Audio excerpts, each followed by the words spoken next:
Hello, hello, good morning, good evening, good all the things. Hi, what's going on? I am Catie Brannon. This is Tea Time True Crime with Catie, and happy vibes only, please. I wish, right? This story, you guys, even though this story was this big movie, it has gotten some television spots, stuff like that.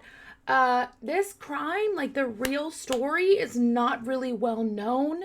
It is basically known as just this pain and gain movie starring Dwayne The Rock Johnson, Mark Wahlberg, Anthony Mackie, and Tony Shalhoub, if I'm saying that right. And you guys, you got to keep on listening because first of all, my hand is about to fall off. All the notes I wrote. Yes, this case is so unbelievable that, I mean, it's like a movie. And even though they tried to make it a movie, sadly, I did find out that, let's see, the lawsuit is still going on. This movie came out in 2013. It is now 2024. And the lawsuit is still on. That's what I found. But if you know anybody who knows if if it's settled, it's like a $10 million lawsuit, let me know. I really hope so. But yeah, I'm already nervous. It's already upsetting. And if you're wondering, well, Catie, oh my gosh, what happened to your background? Again, guys, I'm still figuring things out. My birthday was awesome. It was actually really chill, so thank you guys for asking, and thank you for your birthday wishes. So George actually got me, well, he gave me his gaming monitor, so that's what I'm using to film my podcast, and his desk. So now instead of like on the other side of the room, like where I usually am, I'm on like the other side, basically. So I plan to put on more crystals in the background, but there's crystals all around me, so all the good vibes are happening. I send you all the good vibes. I just wanted to let you know. But yeah, guys, sit tight because this is rough.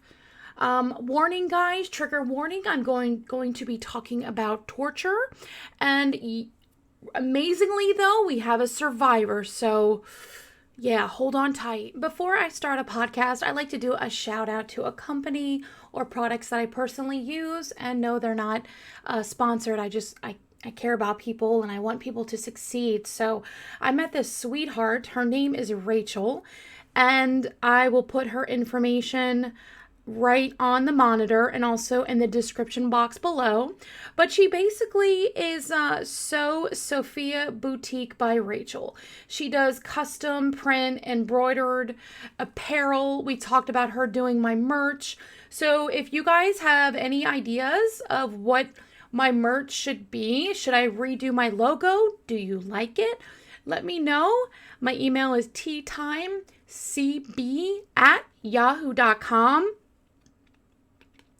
Please, if you go to any of the conventions on the East Coast, she's probably there. Please support her. She is a seriously doll baby. I'm going to see her Sunday because she's going to be at the Screams Expo. And I'm really excited, you guys, because I'm going to meet Jenna Jameson. And you're going to be like, I'm sorry, what?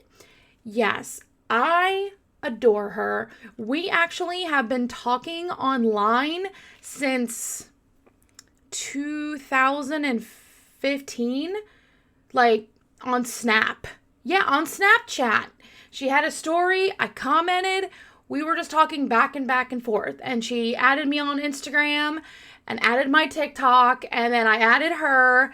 And I just, I send her all the good vibes. And she's really a sweet person. I basically told her that her book, How to Make Love Like a Porn Star, it's not what you think, you guys. It's actually her life. And it is very, very traumatic. And there's a lot of trauma.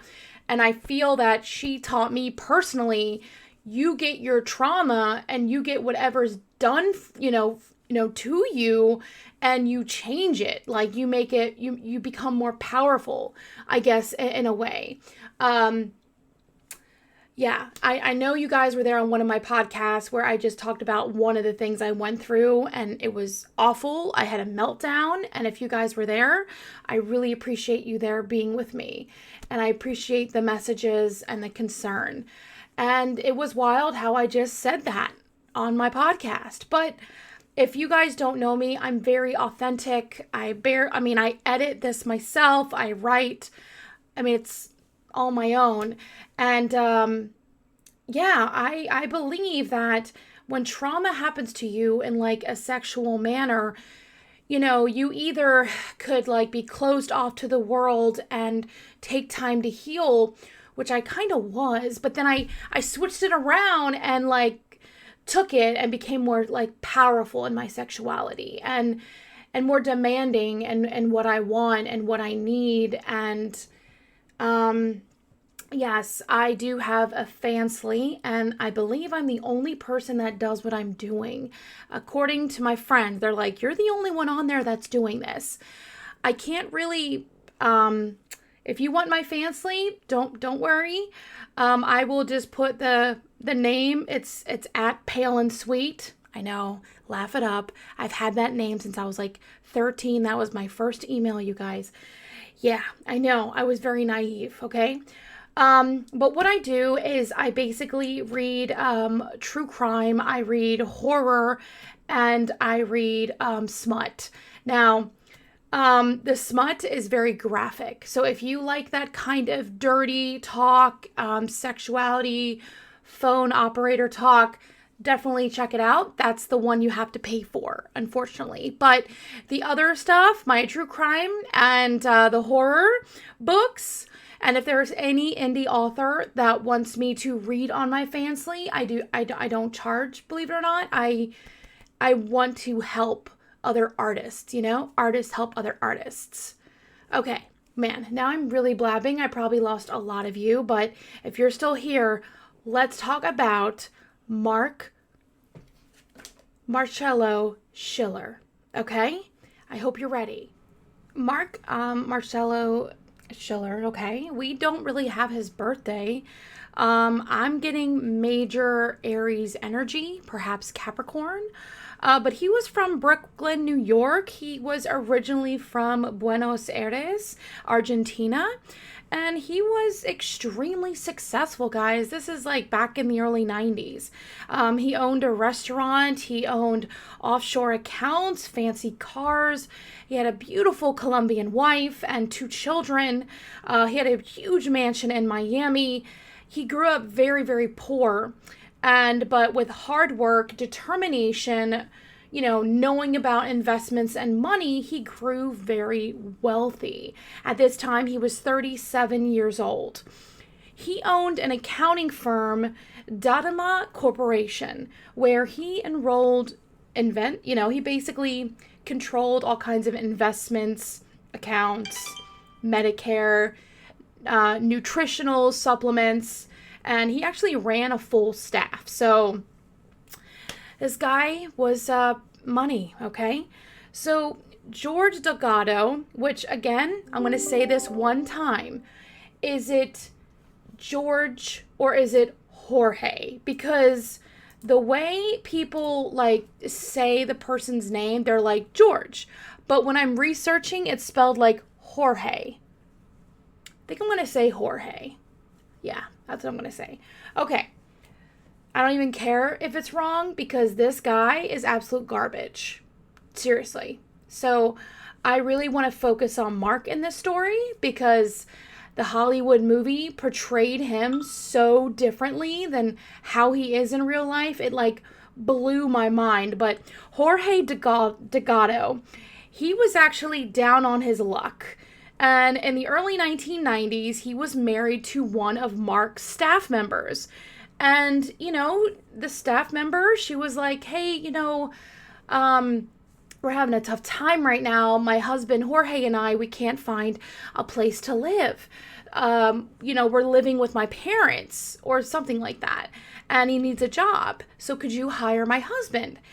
Mark is the kind of guy, that wants to give people a chance, wants to give, a benefit of a doubt, And so they actually started working together, and Marc and Jorge got close. They actually became really, really good friends and even partners later on. So, yeah, Marc was Jorge's mentor. They were like in each other's lives for about like 5 years. And Marc and Jorge would work at this gym called the Sun Gym in Miami, Florida. Now, Marc did not realize that, Jorge was befriending this like ex-felon named Daniel Lugo. Now, Daniel Lugo was like this meathead, okay? And he would pump himself up with steroids. And, pretty much quite a few people in that gym did. It did not have a really good reputation. I don't know if Marc knew that. Something tells me he didn't. But the people who did know about it, it was like a crime gym. You had a whole bunch of people taking drugs, steroids. You had, if you want a car or guns, you just have meetings in that gym. I know, right? Yeah. So when Jorge introduced Danny to Marc, Marc did not like him. Marc was like, you need to stay away from that guy because he's going to get you into trouble. But like Marc says, he had no idea how right he was and how he would be involved himself. Marc did not like Danny Lugo. He just felt he was untrustworthy, and I believe he did like a background check, of course, because if you're working with investments or finances, you gotta have a clean background. Well, Danny did not. He actually like impersonated someone from Hong Kong and this, investor, and did forgery and committed fraud, and Marc is like, no, stay away from him. So Jorge did not like that because Jorge and Danny, they thought they were boys. You know what I'm saying? They thought they were like really good. And he thought, well, you know what? Danny could totally help us out in business. But Marc shut that down. He was like, nope, I want nothing to do with this guy. No. And after that, all ties were cut. And when I say that, Jorge was no longer an investor. He was not a partner anymore to Marc, and he was out of a job. So he goes to the strip club because that's where these guys like to talk and have buddy bromance time, which, hey man, no shame, you know what I'm saying? So they were talking at the strip club, and, Danny was basically saying, you know what, Jorge, basically like, fuck that guy. You know what I'm saying? Just fuck that guy. You lost $200,000. You deserve this. You deserve that. We deserve that money. He does not deserve the money. Because when someone's in your life for over 5 years, I feel that there is, a friendship that is like really, really strong. And Jorge knew a lot about Marc, like a lot. Knew where he lived, knew where his assets were, knew where the restaurant was, knew, Marc's schedule. So for a little while, you had Danny Lugo, you had Jorge, and you had Noel, Adrian Doorball, okay? This guy, man, Adrian Doorball, I don't know if he was just hyped up on steroids the whole time. This guy was like the muscle. He just loved to inflict pain, all right? I'm being real, all right? So basically, they're all meeting up, and it's like a powwow. And they're telling Jorge, hey, you know what? We're just going to pick him up. We're just going to shake him up. And that's it, guys. I don't know if Jorge was just the naive Nelly or he was just truly evil. I don't know. But that's not what happened. Something absolutely horrific happened. Okay? So one day, you had the gang here. Okay? You have Adrian, you have Danny, and you have Jorge. Now, they are like trying to kidnap Marc. They're following his every move. And every time they try to kidnap him, something goes wrong. Like there was an instance where they went in the neighborhood and then a headlight came and blasted them. They saw him and they were like, abort, abort, abort mission. Like they were like CIA operatives. I mean, I guess they thought this was a joke. Who knows? Tragically, though, one day they got him. Marc was leaving his restaurant, and he says he does not know why, but he always parks in the front. But this day, though, he parked in the back. As he was going to his vehicle, you had these masked men dressed up in ninja suits. Yeah, these meaty guys dressed up in ninja suits go and tase Marc. They tase him so hard and they beat him down into submission and throw him in the back of a van. After the fact, after everything, Jorge says that what happened, it wasn't supposed to go down like that, which you guys can agree or disagree, all right? So what Jorge means by that is the torture. Oh my gosh. Marc was tortured. I don't know, like the investigator said that worse than any like POW, which is prisoner of war. Yeah, he was tortured that bad. So in 1994, they got him, they grabbed him, and, they start basically tying him to a pole or a chair, not really known, but he's handcuffed, and they wrap tape around his eyes. And that tape around his eyes, you guys, they would not take that tape off, the duct tape, for weeks. Weeks. And Marc describes it as, imagine insects were eating inside of your eyes. No, thank you. That does not sound good at all. Marc was wondering, like, what the hell did these guys want? And then, as he heard them say, we're going back in the van before they, torture him. So in the van, one of them said something like, you don't deserve the life you live. Or, something like that. And all of a sudden, that voice sounded familiar. Yes, Marc started to recognize the voices. He didn't know what they wanted or, why they did that to him. So when they begin the torture, they take him to one of Marc's warehouses and they just start beating him, you guys. They beat him with bats, chains I saw, but I don't know and fists. And they act like it was a game. Like, this poor man is completely subdued, tied up, can't even move, and they're just beating him. He doesn't know what is going to happen next. And, they're asking about his assets. And then Marc realizes, oh, okay, this is what you want. This is why you're doing this. Now, Marc did not answer them about the assets. Okay, why should he? That's everything he's worked for. You know what I'm saying? That's not something that you just give away. So Marc was holding it for a while, and they're hitting him, and they're hurting him, and then when they're hitting him, they're, laughing at him and, doing jokes. It was, mood swing central, probably with Daniel Lugo. Yeah.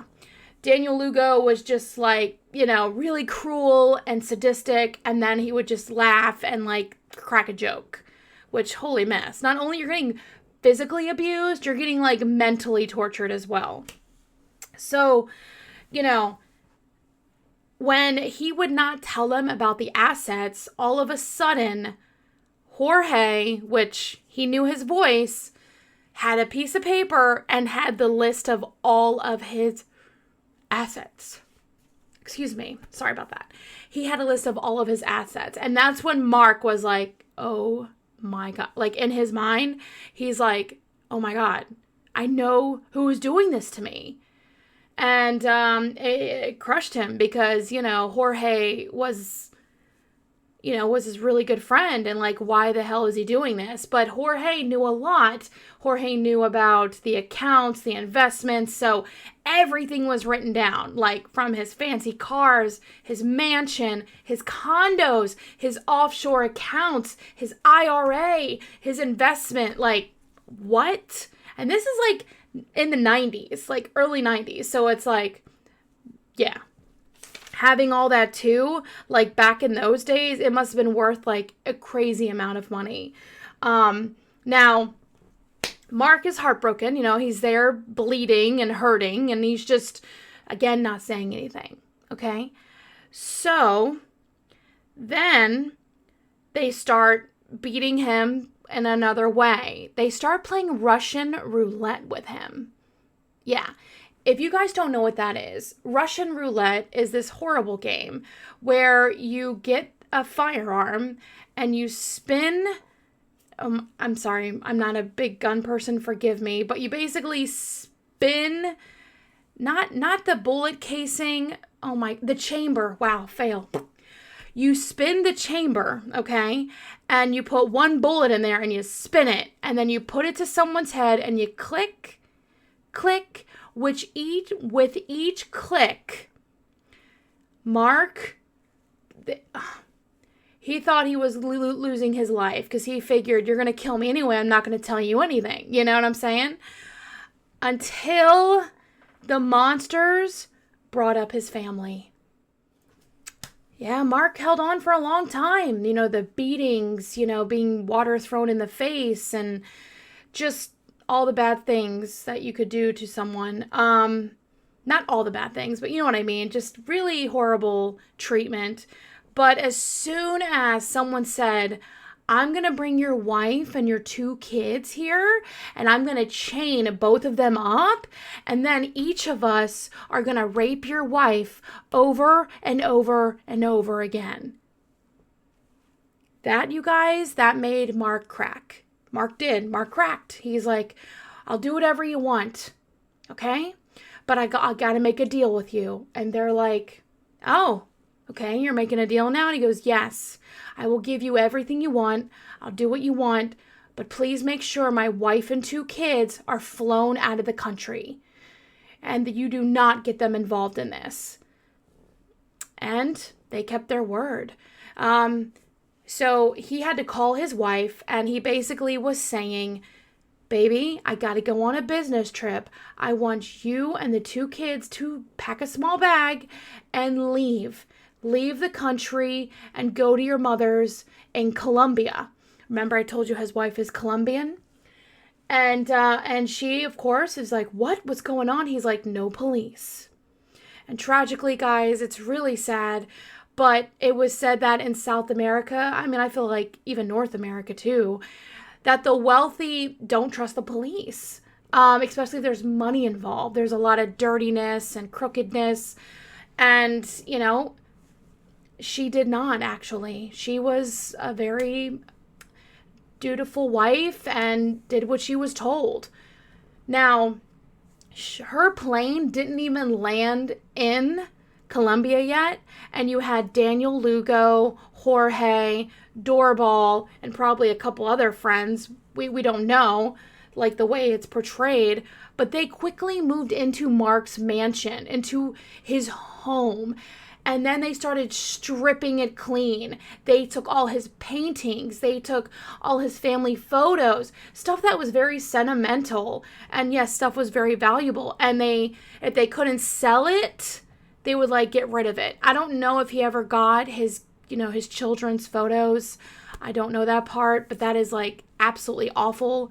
So these 3 guys are living the high life. They are they stole Marc's credit cards, and the neighbors are wondering what is going on, but they said they were part of the CIA, and the neighbors believed them.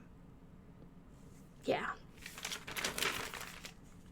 So but the family, okay, his wife and his 2 kids are okay, they made it to Colombia. She doesn't know what the hell's going on, but she's listening to her husband and not involving the police. So she just waits and waits And all this time, they are torturing her husband. And he has to sign more things. And he doesn't want to. So they like torture him some more and make him write. Now, what blows my mind, ladies and gentlemen, is you can go online and look at the documents and look at the signatures. I tell you right off the bat, these signatures looked forced. They're like written like half across the page. They're not even written on the line. And I don't know about you, but usually when you see something like that, especially when there is like a notary involved, you have to write perfectly on the line. But this handwriting was forced. And I don't know if, even though it was his handwriting, it just looked, he was distressed. So I just wish people would figure that out earlier. But, man. Danny Lugo was in investments. Like I said, he was in fraud, so he knew how to invest stuff. So he basically took Marc's IBM investments, and, if Marc didn't do what he was supposed to do, you have Doorball here, the friggin' steroid guy, just be the muscle and beat him some more. I know. I don't understand. I mean, they took his condos and they, and his brokerage company, offshore accounts, like these guys, and they would like torture him, and when they would laugh. So you have like, I'm just, what? Yeah. One of them was just cruel to be cruel. I'm pretty sure that's Doorball. And again, Marc is still blindfolded, you guys. He doesn't know what the hell's going on, and it's been days. It's been weeks. And they start torturing poor Marc with fire. They actually get a lighter and light his hands and arms, and he had burn marks, and he was yelling and crying, and they were laughing. Why the cruelty? I don't understand. I don't get it. Now, during this abuse, Marc said that he lost 40 pounds during the torture. So by this time, guys, it's almost 30 days they have Marc. And he is at their mercy. Time is running out. There is stuff that is there's no more things that need to be signed. They even made him make phone calls to other people and try to make it believable, yes, I'm selling this, or yes, everything is fine, and no one really thought a thing, which is insane. Why would you sell all your assets out of nowhere? Sorry, you guys, a little tired, but that's why I have little coffee here.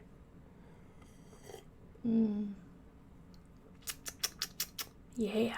It doesn't look too good in the thing, in the camera, because it's collagen peptides. Yummy. Yummer. Okay. So just had a sip of coffee. Okay. So, like I said, Marc knew his time was running out. He's like, they're gonna fucking kill me. Because, he's starting to be they're living in his house. They're literally trying to be him. They're driving his fast cars. They're taking over everything. And he knew that it's not going to be long before they literally kill him. So the last paper he had to sign, which he knew, because they said, you're going to sign your death sentence, which Marc said, even though he was blindfolded, he knew it was his $2 million insurance policy. Now, what Danny Lugo did was make sure the beneficiary was one of his loyal ex-wives. Yes. So he signed it. Now, the crew has all this money. They're blowing it, okay? They're being flashy. They're going to strip clubs. They're just living the high life, okay, on Marc's dime. So they realize that we got to get rid of Marc. We got to kill him. So on the night they try to kill him, okay, they finally take off that duct tape and they pour a concoction of alcohol, and it's down his throat for 30 seconds. Yeah. Ugh. And, after that, Marc is out. He is passed out. So what the men do is they actually put him in a vehicle. And when they put him in a vehicle, weirdly, I'm saying fortunately, but it is weird, one of them puts his seat belt on Marc. So when the car crashed into a pole and they were thinking that he was going to be dead, okay, that's not what happened. He was still alive. You had Danny Lugo get gasoline and pour gasoline all over the car and light it on fire. And yeah, guys, Marc is still alive, even though he has been tortured for all this time. And he just got in an accident where he hit a pole. And then now he is lit on fire. Well, Marc gets out of the vehicle on fire. And he is yelling. And he is screaming. And he's trying to stop, drop, and roll. Okay? And Danny Lugo and Doorball and Jorge are in the vehicle watching. And I think it was Doorball was like, we got to run him over. We got to get him. So those guys literally run Marc over. So they run him over, and then they back up and run him over again. And you're wondering, well, oh my gosh, Catie, what? I know. I was like, oh my God, this man must have been in so much pain. But I'm guessing it was the adrenaline, because our bodies do amazing things with adrenaline. So he is ran over twice. The knuckleheads, the meatheads leave, thinking that Marc is dead. Marc actually wakes up in the hospital. And he wakes up and he's like, oh my God, I'm still alive. He couldn't believe it.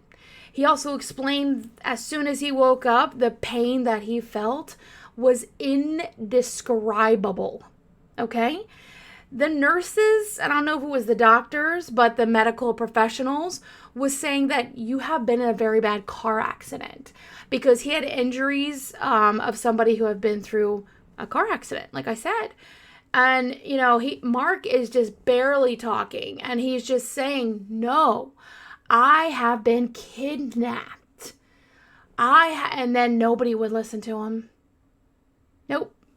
They did not believe him. They just thought it was too fantastical of a story. Yeah. So the injuries that this poor man sustained is gut-wrenching. Marc's pelvis was absolutely shattered. His bladder ruptured. They actually had to remove his spleen, and he had tire tracks on his body. Yeah, sure, car accident. Yeah. Okay. Now, as I said, nobody would believe him. The hospital staff is like, oh, you just been in a really bad car accident. So, Marc gets the phone and he calls his lawyer and he tries to tell him what happened. But of course, greed happens in all kinds of ways. The lawyer won't help him. He will not do pro bono because by this time, you have Marc's assets liquidated. So he doesn't have anything.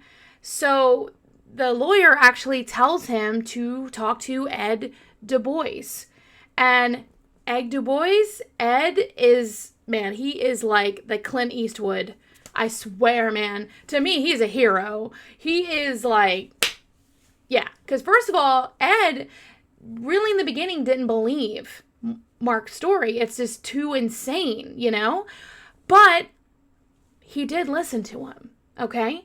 So Marc was saying, I need you to get security guard here and help me. These men are trying to kill me. Now, Ed was like, if this is true, And if these guys are trying to kill you and they haven't killed you yet, they will kill my security guard and kill you. So I suggest you get out of that hospital as soon as possible. Find any way to get out. So Mark calls his sister from New York, and they actually airlift him. They get a helicopter and airlift him to New York. And that was like, I believe, $10,000 in today's money. Yeah. Good job to his sister. Man. And he left at like 8 a.m., okay? Now, when the gang got the newspaper and saw that Mark was not in it, they're like, oh my God, this guy, he's still alive. There's no way, but this guy's got to be still alive.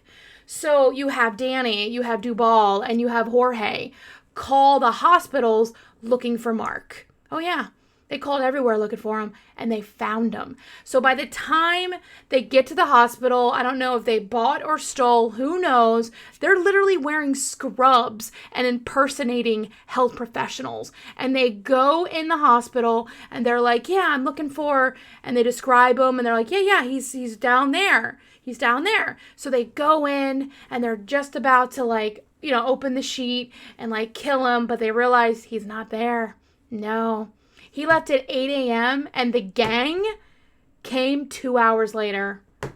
2-hour window. That is so close. Yeah, 10 a.m. they were there. Yep. Like I said, all power to his sister. So after that happens, Mark calls Jorge and is like, I'm going to get you. Look behind you. I'm coming to you.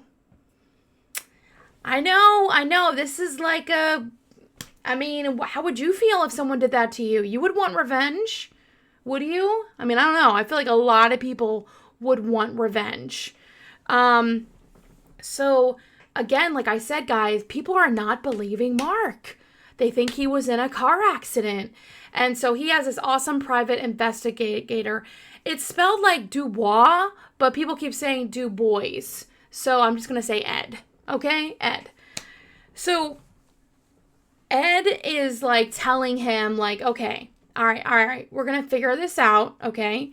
And, we got to be taken seriously here. We got to be. But again, they're not. So, but Ed is very, very smart. And he realizes that the manager of the gym, which is named John Meese was the notarizer. He was he was the notary for all these documents, you guys. Yes, for the bank accounts, for the quit claim deeds, for the offshore accounts. He notarized all these documents. Yeah. So Ed went to have a meeting with Meese. And Meese is like, this is all a misunderstanding. And they were trying to bring Jorge and Duval, and I don't think Duval, but I think it's just Jorge and Danny Lugo, because Danny Lugo actually worked at that gym. Okay, so they knew each other. So John Meese is like, hey, this is a misunderstanding, And, Jorge and Lugo were late to the meeting. So you know what Ed does, you guys? He digs in the trash and finds evidence. He finds photocopies of the notarized documents involving Mark's estate, his assets, investments, and so on. Yeah, like I said, Clint Eastwood. Come on now. That's awesome, Ed. So, he realized that, your goose is cooked. You're done. Ed is like, I have enough evidence to put you away for life. Well, Jorge contacts him and said, hey, you don't need to do that. You don't need to do that. I'm thinking, what do you mean he doesn't need to do that? Yes, he does. But Jorge is like, listen, we're going to give you back over $1 million. We're going to sign over the assets. And he was just talking it down like it was a big misunderstanding. This 30 days of torture meant nothing. Yeah, I know. So Mark and Ed negotiate with these guys. And they're like, fine, bring me back my money. Bring me back my assets. I know. I told you Marc didn't trust the police. And I'll tell you why at the end, even though I don't agree, but we will get there, okay? So, yeah, I was like, I'm sorry, what? You are negotiating with your torture? And fine. It's fine. Like I said, Marc doesn't believe the police. I mean, he even tried to, like, tell people, but they're like, you were just in a car accident. You were just, yep, get better. You know, it's like, what? No, he was not. He was literally tortured and ran over with a car. Why isn't anybody believing him? You know what I'm saying? And I'm not trying to say, you know, a race crime, because, you know, he was Argentinian. You know what I'm saying? I mean, maybe I am saying it was race. I mean, no, I can't. I just think that the police really dropped the ball. And man, did they drop the ball, because you guys, 2 more lives were affected. But we didn't have survivors in the 2 more lives that I'm about to talk about. So Marc ends up negotiating for 4 months and realized, okay, Jorge and all these guys are just stalling. Now I'm going to go to the police. So they go to the police, and I don't want to put her detective name. Okay, I don't want to. She probably is getting a whole bunch of slack. She probably got demoted. Let's hope she did, okay? Because Ed goes to her, and she's just like, why does it take 4 months for you to come to me? Your credibility is shot. Which I guess I kind of see that, but then how Marc was portrayed and how he was treated, I don't blame him, honestly. But this time, the police are involved, and they're like, listen, Ed is a great private investigator, and he talks to the detective. You have got to get these guys off the street, because if this happened to Marc and they got all this money and they're doing God knows what with it, they're going to do it again. If they knew that they gotten away with it, you have to stop them. Police dropped the ball, guys. They did not take him seriously. Nope. Yeah, I know. I felt so bad for these 2 I'm about to talk about. Whew, man. So their pleas went on deaf ears. The police didn't do anything. And then Ed was right. The gang hit again. Except this time you had Duval, you had, you know, Jorge, and you had somebody else too, which the name is Ramondo. Ramondo was involved, but again, it's like a he said, she said thing at the courts. We don't know what really happened, but at the end I'll tell you their sentences. But it's so sad because they are living the high life. They are making, they are spending the money like it's water, okay? They clearly don't know about investing, just saying. And one of them, Danny, falls in love with a dancer. Yes, and her name is Sabina. And he literally messes with her head, you guys. Like, she falls for him hardcore. And he literally makes her believe that, the next people who they're going to attack and extort from, because they are in sex trafficking with children, because Danny Lugo is a CIA agent and he's just trying to get a mission done. I know, Sabina believed it. Yeah. One of the dancers had a picture of a man and a Lamborghini and her. And Danny was like, who's that? Who's that guy? And she goes, oh, that's Frank Gringa. That's my ex-boyfriend. He's extremely wealthy. And so they figured that's the next target. So Frank Gringa and his girlfriend, Christina Furton, their story is so sad, okay? It's just like the way they portray it in media is disgusting, okay? And even though I'm technically media, I've read comments about these couple, and they were very much loved by their family. And they were absolutely hurt by the movie. And, like, just how, Marc was portrayed. And all that, which I know it's ironic because Mark Wahlberg was in it. And, you know, the guy who was tortured was named Mark. I know. Weird, right? Yeah. Frank Gringa was a Hungarian millionaire who made his millions on phone sex. Irony, right? I talked about that about Fansly. Yeah. Okay. Now, he moved to the United States and just did very well with his money. He had like 4 Lamborghinis, very flashy with his money, which again, I don't agree you should be flashy with wealth. You know, I think you should be like Adam Sandler, even though he's worth so much money. I'm not going to put his net worth here because that's really messed up, but he's worth a crazy amount of money, but he just walks everywhere in sweatpants and like maybe I've never seen him in jeans, but you know, just comfy wear. But Frank, I'm not like, you know, victim blaming here. I'm not doing that, but I'm saying that Frank had these flashy cars and his girlfriend Christina was gorgeous. She had like these beautiful breast implants and, you know, plastic surgery, just money, okay, in Miami. And, you know, so Danny and Jorge meet up with Frank at a restaurant.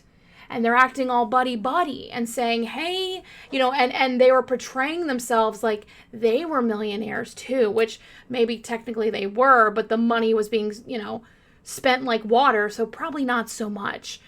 So Frank was not, I would say, was not an idiot. He wasn't. Like, they met a few times before Frank invited Danny and Jorge into their home. And, you know, and they were friendly. They were having investments. Doorball, we don't know if it was Doorball or Lugo. Again, it's he said, she said, but tragically, Frank, it says that Doorball got aggravated with Frank. I'm thinking he was trying to rough him up to get information. Their plan was to tie both of them up, take them to the warehouse, and begin the torture methods to get all the PIN numbers and assets out of this poor couple. But that's not what happened.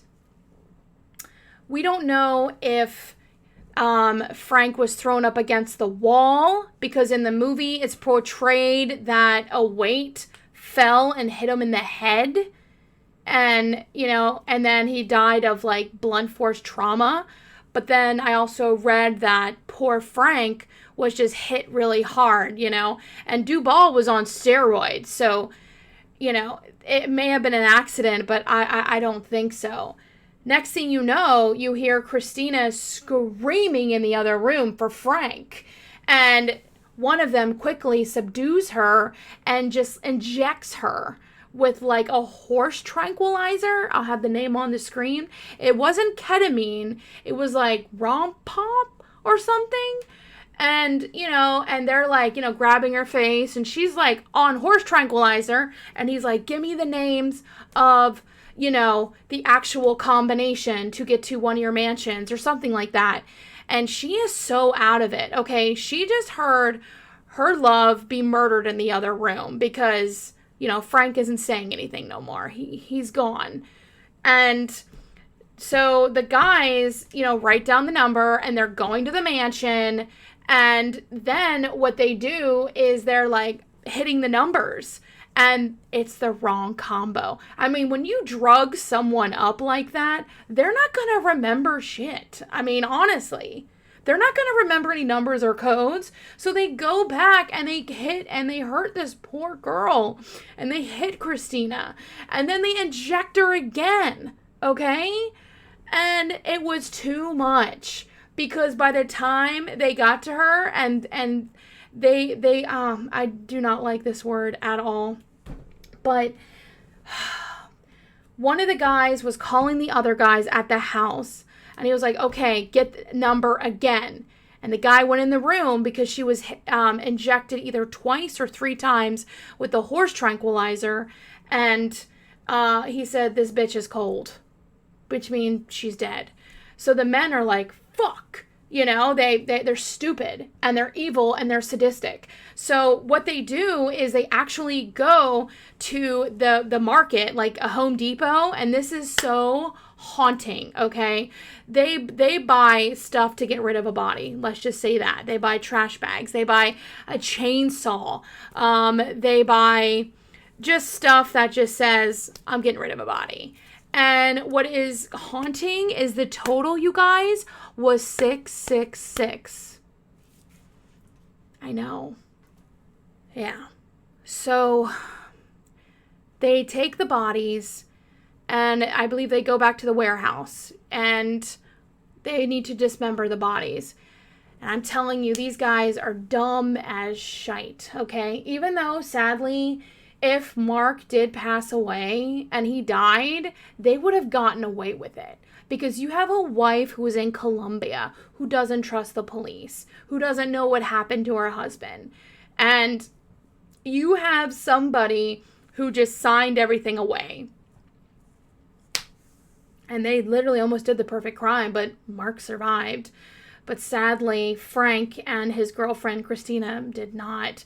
So as they were dismembering the bodies, one of them was revving up the chainsaw, and they did not know to put like a motor oil in chainsaw. I don't know, this is 90s chainsaws. I am not very familiar with it, but apparently if you don't put a certain type of oil in it, it will the engine will burn out or whatever. So it didn't work, okay? So they're wondering what the hell's going on. So they go back to the store and says, hey, it's not working. And the guy's probably like, okay, idiot, you got to put oil in it, to have it work. And they're like, oh, okay. So what they do is rev it again. And by the time they're trying to dismember poor Christina, her hair gets caught in the blade and the engine burns out. What? So sadly, they had to get an axe and dismember this poor couple that way. And they put their body in barrels and disposed of the bodies. Now, I don't think it was water because the bodies were actually found and they were laid to rest, I best as much as they could, I guess. Yeah. It was really, really sad. It was like a few hours later, the next day, their maid came in and they saw her dog barking and being unattended. And the maid's like, something is wrong here. Something is very wrong. So she contacted the police and the police were looking everywhere and they realized okay, he has a Lamborghini. Where is it? And then Danny Lugo or Jorge or one of them idiots was driving that Lamborghini, and that's how they were caught. And then they were like, yo, man, we know you killed these two, or where are they? And they, the jig is up. They did kill these two. So then it just started to be like a back and forth kind of thing. By this time, it's 4 years later, and poor Marc, who got hit by a car, is finally gonna receive justice.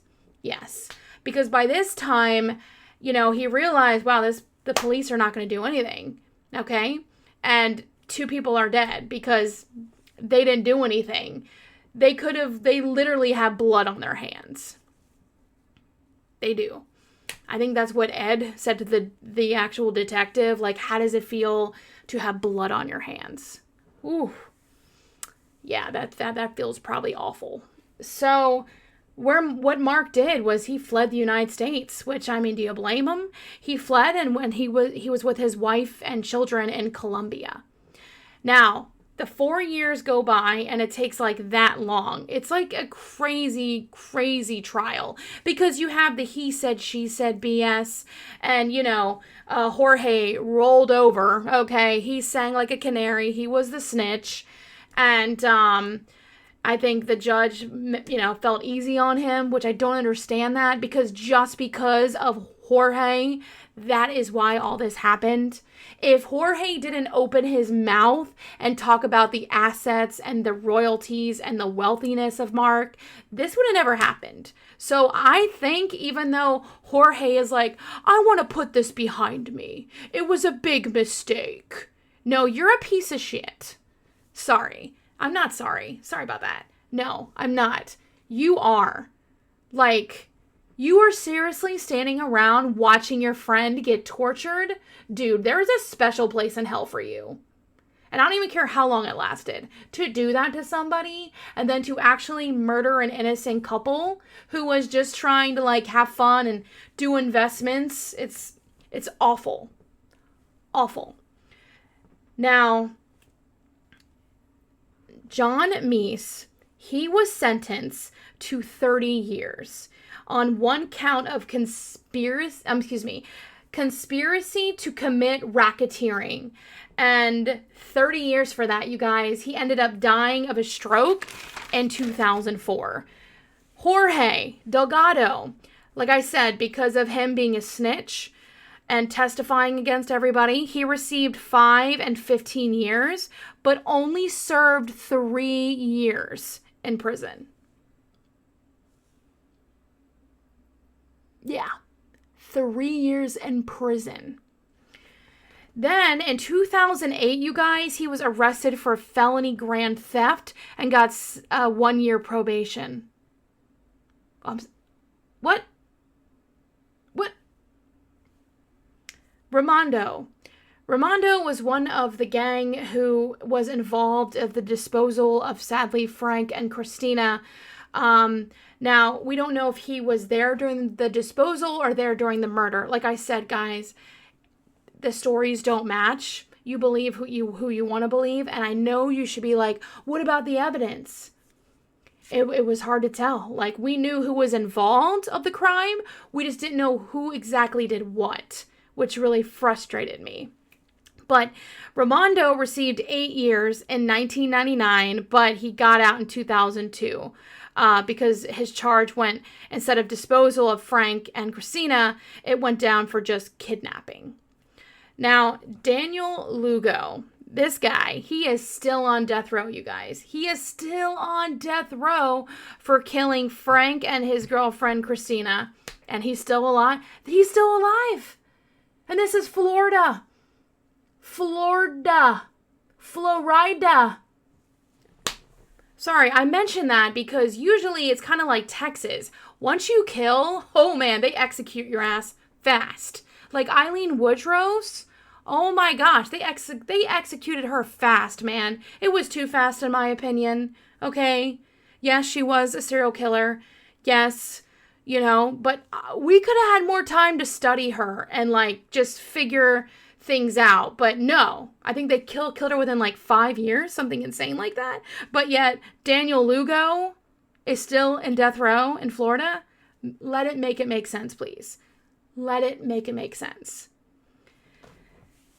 This is going to be the hard-hitting one. I don't know if you guys are ready. On the day where he got to put his attackers behind bar, Marc is feeling vindicated. He is feeling, yes, I got my attackers. But as soon as he walked out the door, you guys, the FBI handcuffed him. He was charged with Medicare fraud of $14 million. He actually, you guys, claims innocence to this day. He pled guilty to the crime because he was, quote, exhausted about this all ordeal. He ended up, after the judge talking to him, and it was like unheard of, because there was a witness that talked for Marc and told him what Marc went through. So instead of like a 25, 30-year sentence of prison for Medicare fraud, it was 2 years. And guess who turned him in? Jorge. No, I don't think he did it. I don't. I just don't. I really think when he claimed innocence, he was innocent. Remember, Jorge worked with Marc for about 5 years. So God knows what shady business he was doing. Yeah. And like I said, Jorge is like, I want to put this all behind me. It was a mistake. Yeah, he's out, guys. He's living his best life. Now, if you watch the movie Pain and Gain, if you haven't, the way to simply explain this, it was directed by Michael Bay. Mark Wahlberg, I believe, was a producer on the film because Mark Schiller, the man in the story who survived. Marc Schiller was suing Paramount, Michael Bay, and Mark Wahlberg. The movie Pain and Gain made over $100 million. So Mark is saying, hey, if you're going to portray my life and it's a total lie, I should get $10 million, which facts, man. Total facts. But again, guys, we don't know what's going on with the lawsuit. So the easiest way to explain why he was suing, if you haven't watched Pain and Gain, it is portrayed as an action dark comedy, okay? Tony Shalhoub, Victor, his character, is portrayed as Marc Schiller, and he's a very unlikable character. He is sleazy. He is someone who you want to get tortured, okay? He is the opposite of how Mark is. Then you have Mark Wahlberg, Anthony Mackie, Dwayne "The Rock" Johnson.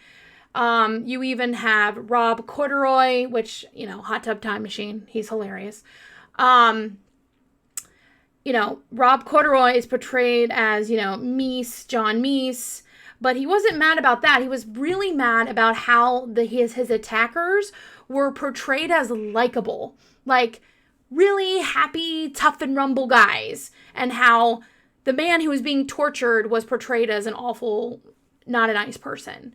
So I really hope this story comes out here and really is known, because Mark went through so much. And I do believe he is alive for a reason, because against all odds, it was his mindset that got him to live. Because I can't imagine being beaten all that time, starved, run over by a car, lit on fire, that I would still be talking and breathing. So there is definitely a higher power out there. I send positive energy to, Mark and his wife and his 2 kids.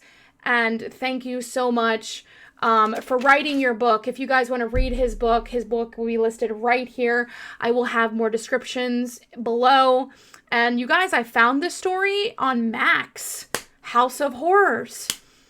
Believe it was season 1, episode 4, ironically called Pain and Gain.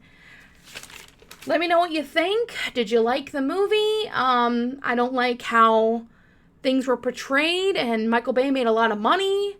I think he should literally give Mark money, because, Mark lost so much money, over 1.6 million, but that was in 1995. So in today's money, I'll have it on I'm guessing it's like over $3 million. Like, Mark had to start over. So after he went to prison, he lost his CPA license.